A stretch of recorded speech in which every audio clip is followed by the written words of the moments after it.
د فلسطین په رام الله ښار کې د مارغانو مارکیټ. مارغان په پنجرو او خاریان په رام الله کې رئیسار دي. دا په غربي غاړه کې د آباد دغه ښار مرکزی سیمه ده. دلته د جمعې په ورځ د مارغانو د راکړې ورکړې میله جوړیږي. دلته بیلابیل مارغان د خلکو پام ځان ته اړوي. د 2023 کال د اکتوبر له 9 نیټې وروسته په دغه سیمه کې اسرائیلو د خلکو تګ راتګ محدود کړي او د خلکو اقتصاد مخ په ځوړی دی. په داسې کې د رام الله له شاوخوا کلو خلکو ته دا میله په زړه پورې او د یو بل سره د راشه درشه بهترینه سرچینه ده.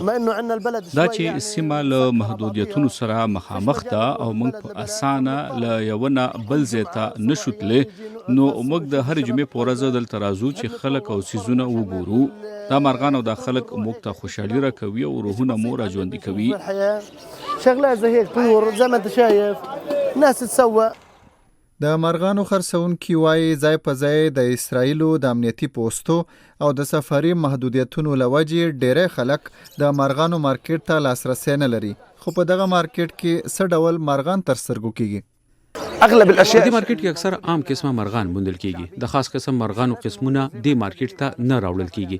سوداګر ډاریږي چې هغه د خاص قسمه نسلونو ځانګړي مرغان به سړه هوا، باران او د دې ځای چاپیریال برداشت نه کړي شي. په غزه کې د جنگ 14مه میاشت روانه ده او د جنگ له خلکو سکون تروړلې چې د ترلاسه کولو لپاره خلک د مارغانو میلې ته مخه کوي.